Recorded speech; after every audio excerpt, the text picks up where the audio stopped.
Oke, halo adik-adik pejuang UTBK 2020.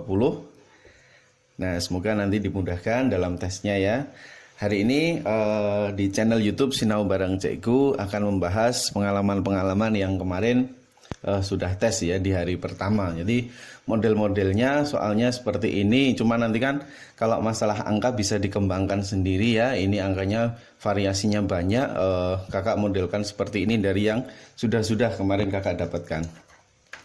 Nah, kasus yang pertama langsung saja ya. Jadi nanti bisa dipahami, kalaupun angkanya nanti divariasi pun adik-adik bisa mengubahnya ya, tinggal dikembangkan. Jumlah penduduk daerah adalah 1.000, 700-nya menanam mawar, 450-nya melati. Jika X dan Y minimum dan maksimum yang menanam keduanya, tentukan X plus Y. Nah, dalam konteks soal ini kita bisa buatkan dulu ya diagram Venn-nya.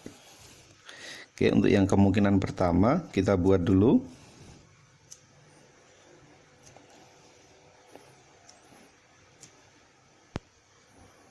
Ya, di sini ada dua penanaman tadi. Di sini untuk mawar, di sini untuk melati. Nah, mawar melati. Terus kita isi dari jumlah penduduk atau semestanya. Jadi semesta dari himpunan berikut ada 1.000, berarti yang ini saya tuliskan 1.000. Nah, seperti ini ya. Biasanya dituliskan di kiri pojok. Terus berikutnya 700 mawar, 450 melati. Nah, ingat di sini yang ingin kita cari adalah X-nya. X-nya itu apa? Minimum. Minimum yang menanam keduanya. Nah, kita bisa ilustrasikan, ingat yang namanya keduanya berarti kan posisinya di sini ya. Posisinya di tengah ya, antara mawar sama melati. Ini saya misalkan aja X. Nah, terus untuk yang mawar saja, berarti sini saya tuliskan 700 dikurang X. Untuk yang melati saja 450 min X. Nah, seperti ini. Nah, kita nggak tahu apakah keduanya nanti ada yang menanam atau enggak. Oke ya, saya tetap tuliskan aja K atau keduanya. Oke ya, berarti kita bisa tuliskan sekarang dari model persamaannya 1.000 itu sama dengan, ya kita tulis aja sama persis 700 dikurang X ditambahkan tengahnya X ditambahkan dengan 450 kurang X ya, ditambahkan dengan si K keduanya. Nah, seperti ini. Nah, unsur yang bisa kita sederhanakan adalah ini ya, min X sama plus X-nya. Berarti kita dapatkan berapa yuk? Ini adalah 1.000 sama dengan 700 tambah 450 berarti 1.150 dikurangi X ditambahkan dengan K atau keduanya.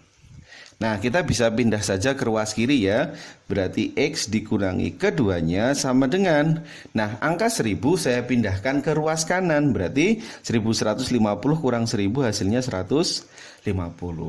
Nah, ingat yang kita cari nanti adalah si X-nya. Si X-nya supaya minimum. Nah, si X-nya supaya minimum bagaimana? Contoh nih misalnya, kalau K itu yang suka keduanya ya. Yang suka keduanya ini saya tuliskan misalnya 10 misalnya.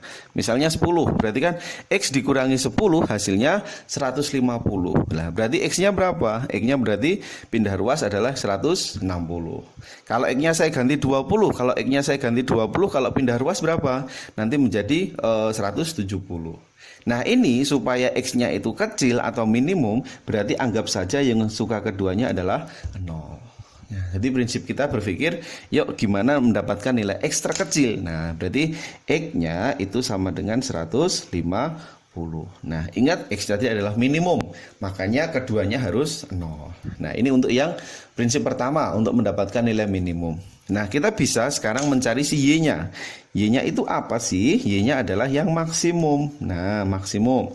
Yuk, maksimumnya bagaimana? Nah, kita bisa buat sama tadi. Buat diagram Venn-nya dulu. Nah, ini kan berarti 1.000. Ini 1.000. Terus ini suka mawar sama melati. Tapi ingat, karena yang ingin kita cari nanti adalah yang maksimum. Berarti untuk mengisi jadi hampir sama seperti ini, tapi supaya ini maksimum, supaya yang tengah ini maksimum. Nah, supaya maksimum bagaimana? Jadi logika kita adalah membandingkan antara si 700 sama 50 ini. Nah, siapa yang lebih kecil? Yaitu adalah melatinya. Nanti gambarannya bisa kita buat seperti ini. Yang suka keduanya, tapi dia maksimum. Nah, nanti seperti ini. Jadi anggap saja melati. Nah, melati Terus di luarnya di sini ada yang suka mawar. Nah, seperti ini. Untuk mendapatkan sesuatu yang maksimum. Nah, artinya apa? Yang menanam melati, ya ini ya, pasti dia menanam mawar ya. Yang menanam melati pasti dia menanam mawar. Nah, ini seperti ini ya. Oke, kita bisa kita tuliskan buat pola seperti ini ya. Yang suka melati adalah 450. Nah, ini melati saja ya, melati saja 450. Terus yang suka mawar di sini 700. Kalau sini yang menanam mawar adalah 700, ini kan sudah 450 nih. Di dalamnya melati kan sudah 450. Berarti supaya mencapai 700, berarti sini tinggal 100. Nah, 50. Nah, ini 200 ya, 250 ya. Nah, ini harusnya 250 ya. Jadi di total antara si mawar sama melati itu adalah 700. Ya, jadi analoginya ini ya. Analogi harusnya yang menanam tadi ya, yang menanam mawar ini di dalamnya ada yang menanam melati supaya hasilnya 700. Oke, berarti kan kalau kita beranalogi totalnya adalah 1000, berarti yang di luar di sini kan otomatis ada yang tidak menanam ya, ada yang tidak menanam. Berarti yang tidak menanam logikanya adalah 300. Nah, supaya mencapai 1000 tadi. Ya, paham ya? Oke, nanti bisa dipahami dari konsep itu sebenarnya, nanti tinggal main logika. Nah, ini adalah sebagai Y-nya. Y-nya adalah yang menanam maksimal ya, yang menanam maksimal atau yang menanam keduanya ini tadi ya. Oke, kita dapatkan nilai Y-nya adalah 450. Nah, konsepnya seperti ini.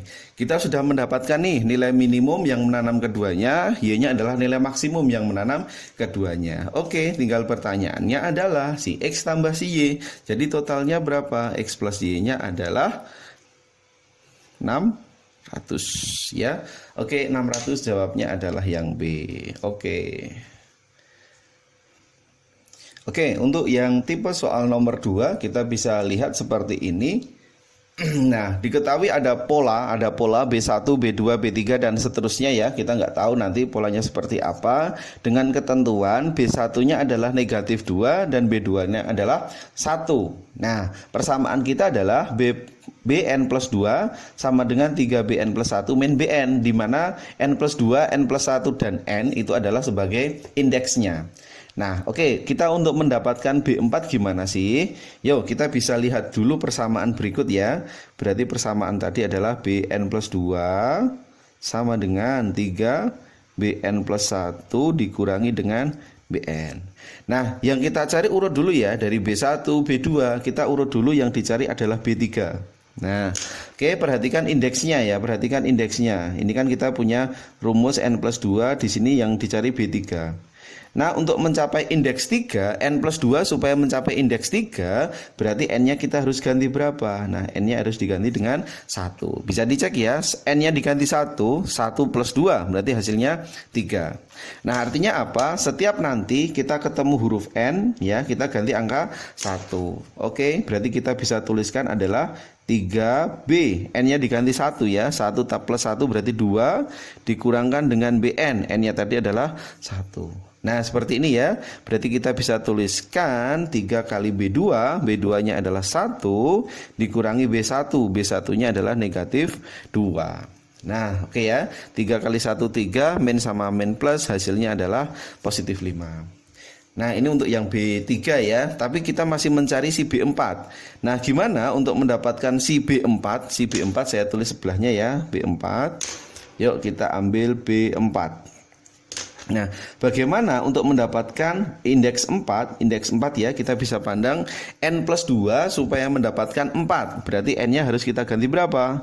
N-nya harus diganti 2 ya. Setiap ada N diganti 2 ya, bisa dipahami. 3B, N-nya diganti 2, 2 tambah 1 itu 3, dikurangkan BN, N-nya tadi adalah diganti 2. Nah, seperti ini ya. Berarti kita masukkan saja 3 kali B3, B3-nya adalah 5, dikurangkan dengan B2. Nah, B2-nya di sini adalah diketahui 1.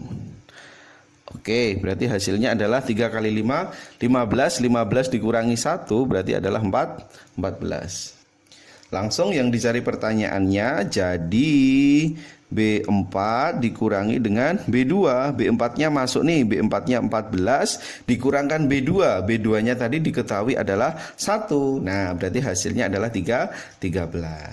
Nah, oke ya, jawabnya adalah yang E. Gampang. Terus lanjut pada soal berikutnya, nomor 3 ya. Ada pola berikut bentuk matriks. Diketahui matriks A anggotanya sebagai berikut, merupakan matriks singular. Nah, apa sih yang disebut matriks singular? Matriks singular itu adalah jika determinannya adalah sama dengan 0. Nah, ingat selalu determinannya hasilnya adalah 0. Apa sih rumus determinan? Bisa diingat kalau di buku itu kan rumusnya adalah AD dikurangi BC. Nah, terserah nanti bisa menggunakan konsep itu atau bisa juga menggunakan hukum ini ya. Kalau kakak biasanya gini, silang kanan dikurangkan silang kiri. Nah, itu konsep dari si matriks singular atau determinannya tadi. Silang kanan dikurangi silang kiri. Nah, silang itu dikali ya. Dikali bagaimana? Yuk, min 3 dikali min 4. Saya tulis ya. Min 3 dikali min 4 itu silang kanan. Dikurangi silang kiri. Silang kirinya siapa? 4 dikalikan dengan X plus 1. Nah, oke ya, ini hasilnya sama dengan 0. Min 3 kali min 4 adalah positif 12. Terus yang min 4 kita kalikan dalam kurung ya. Min 4 kali X berarti min 4X. Min 4 kali 1 berarti min 4. Hasilnya adalah 0. Berarti hasilnya min 4X sama dengan ya 12 kurangi 4 itu 8. Pindahkan ke kanan jadinya adalah min 8. Didapat X-nya berapa? Min 8 bagi min 4 adalah ketemu 2. Nah, 2 jawabnya adalah yang D. Oke, kakak punya soal yang berikutnya, model nomor 4 ya. Jadi nomor 4 ada pola berikut. Alfa, jadi alfa di sini adalah suatu fungsi ya, suatu fungsi dengan anggotanya di dalam kurung adalah nanti ada A bintang B segitiga C lingkaran D. Nah, ini didefinisikan dengan bentuk berikut.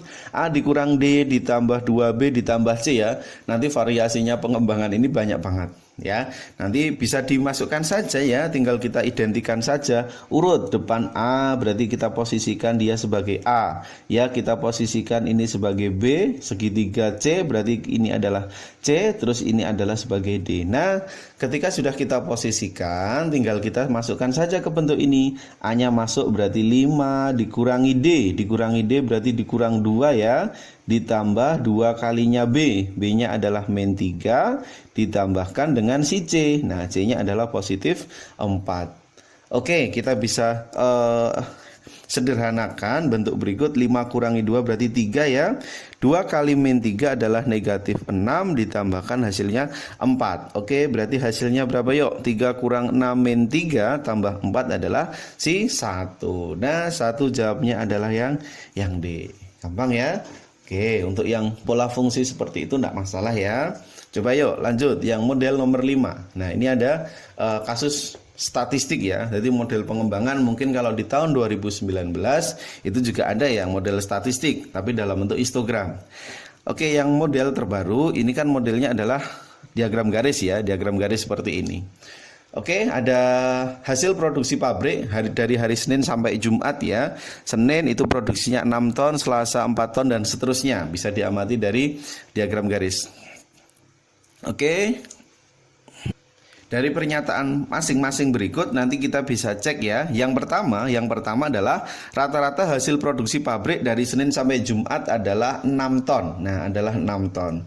Oke, kita bisa cek dulu ya apakah pernyataan 1 mempunyai nilai kebenaran benar atau salah. Oke, kita bisa cek dulu pernyataan 1. Nah, pernyataan 1 rata-rata Senin sampai Jumat. Oke, kita bisa tulis ya. Yang namanya rata-rata simbolnya seperti ini X bar ya. Yuk, hari Seninnya berapa? Di situ 6. Ditambah hari Selasanya 4. Hari Rabunya adalah 8, Kamisnya adalah 6, terus Jumatnya adalah 2.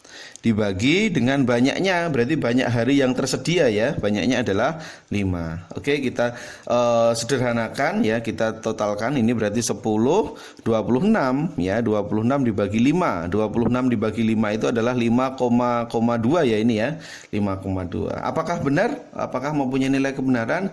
Nah, diketahuinya 6 ton, padahal ini harusnya adalah 5,2 ton. Artinya apa? Pernyataan 1 adalah salah. Nah, kita cek ya. Yuk, yang memuat pernyataan 1 yang mana? Yang memuat pernyataan 1. Nah, ini kan 1. Nah, kan salah berarti. Kan ingat kalau ada persamaan 1 berarti salah. Ini ada 1 salah. 2 sama 4 tidak ada pernyataan 1, tidak ada pernyataan 1. Nah, semua benar.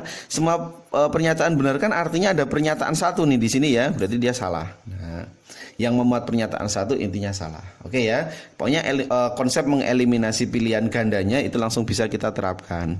Oke, sekarang dicek yuk untuk yang pernyataan 2. Persentase penurunan produksi yang paling kecil adalah hari Kamis. Nah, ingat di sini kan untuk yang penurunan kan terjadi di hari apa saja yuk? Ini hari Selasa ya, hari Selasa dia turun, hari Kamis juga turun, Jumat juga turun lagi ya, ada 3 penurunan.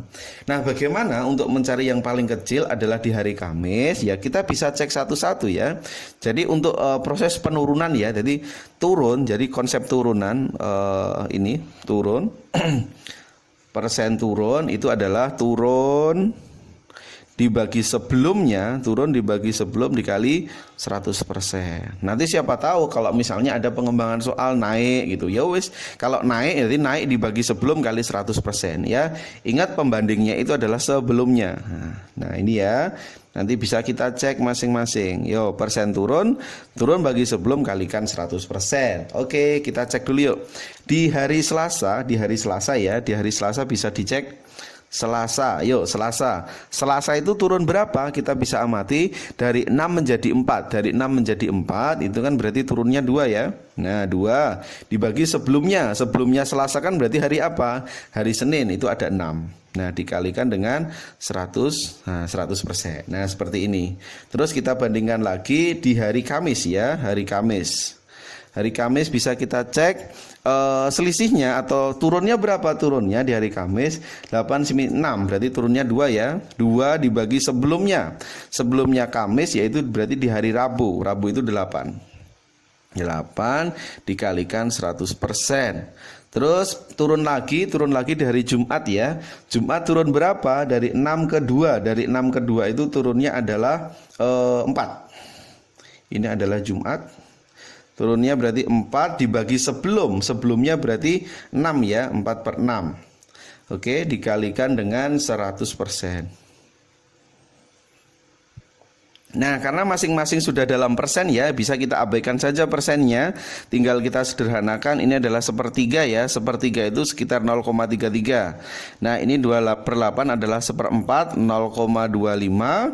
Terus 4 bagi 6 ya, 4 bagi 6 adalah 2/3. 2/3 itu sekitar 0,67. Nah, bisa kita amati siapa persentase penurunan yang paling kecil ya. Yang paling kecil siapa? Yang paling kecil adalah di hari Kamis ya, turunnya adalah sekitar 0,25% ya. Cek 0,25% benar ya berarti ya. Persentase penurunan pada hari Kamis ya, yang paling kecil di hari Kamis. Oke.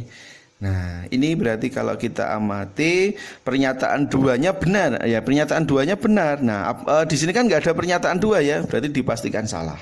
Yang memuat pernyataan 2 benar, berarti jawabnya adalah C ya. Tanpa harus kita ngecek pernyataan 3 sama 4 langsung memenuhi ya, kita bisa hemat waktu.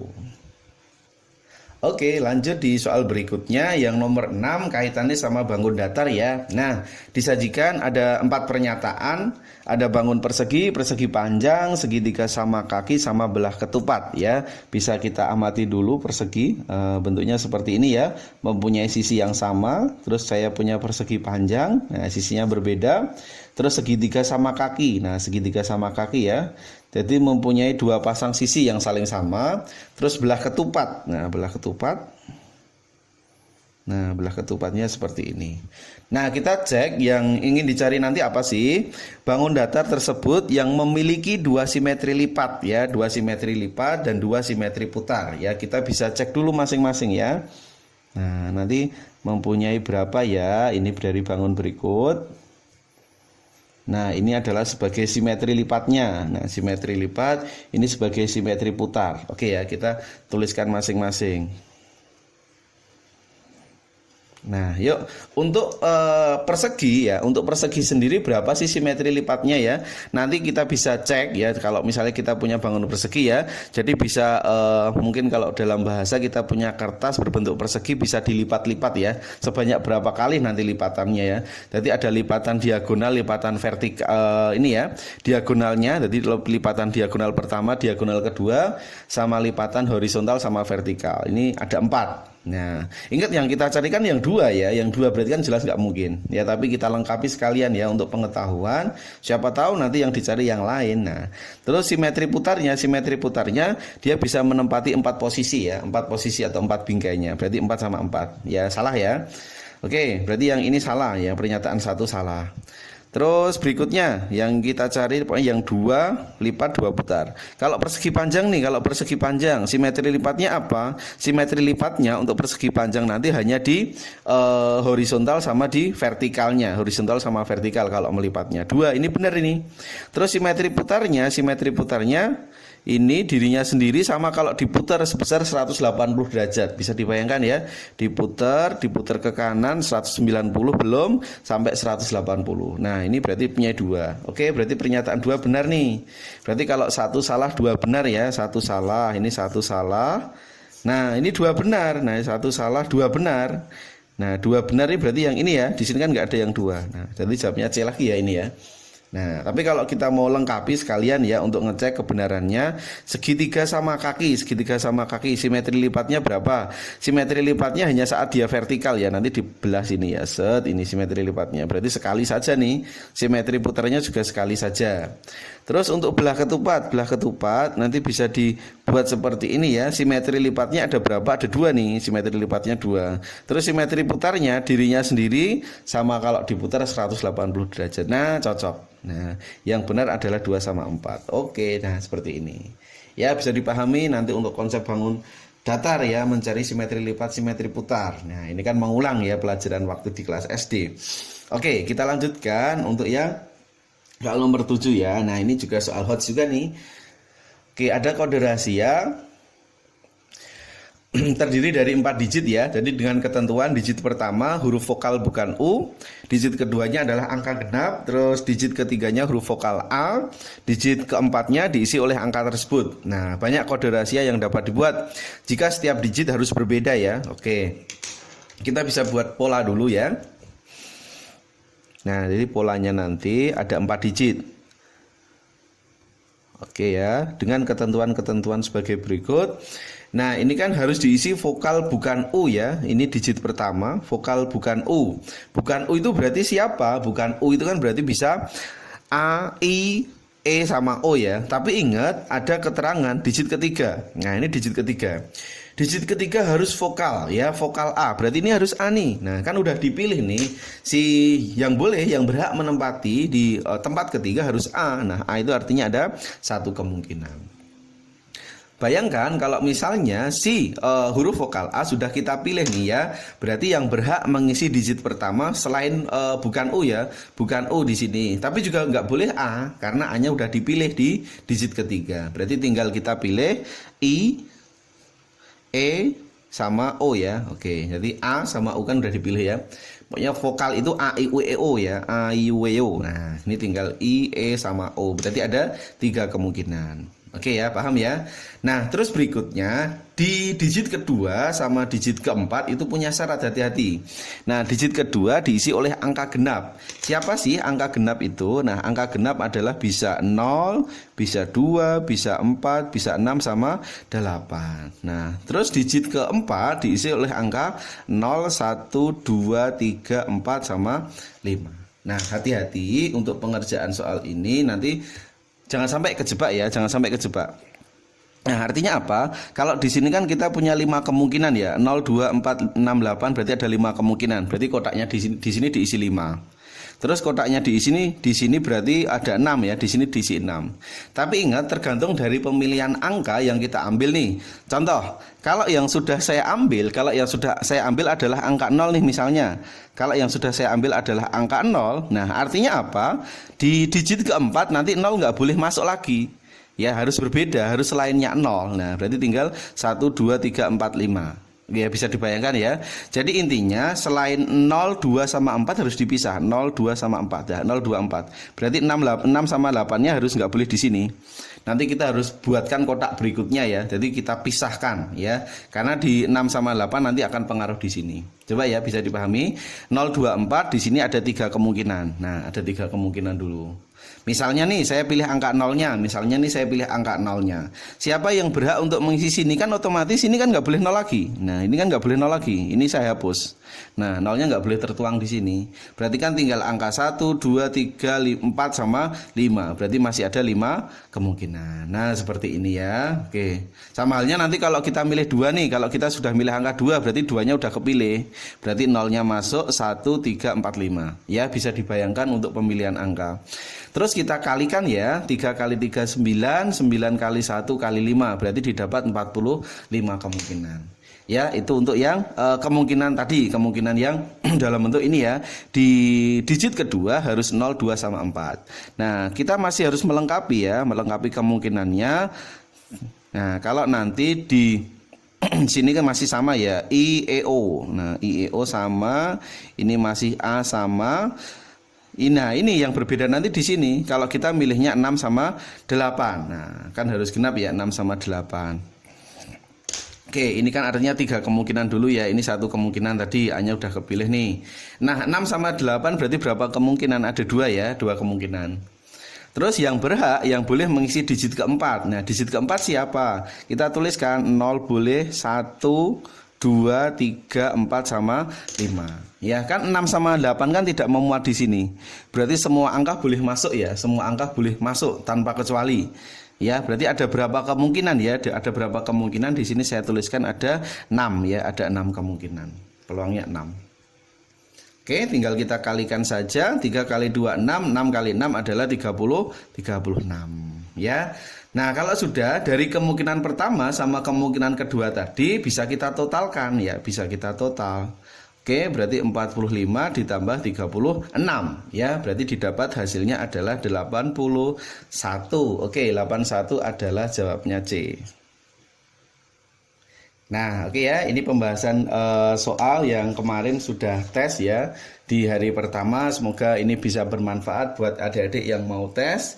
Jangan lupa like, share, dan subscribe ya video kakak, biar kakak nanti bisa buatkan video-video berikutnya ya untuk penyemangat adik dalam belajar supaya lebih pede dalam melaksanakan tes. Saya doakan untuk adik-adik semuanya bisa sukses meraih PTN yang diinginkan beserta jurusannya ya, jurusannya yang dipilih itu apa. Nah oke, cukup sekian dari kakak. Assalamualaikum warahmatullahi wabarakatuh.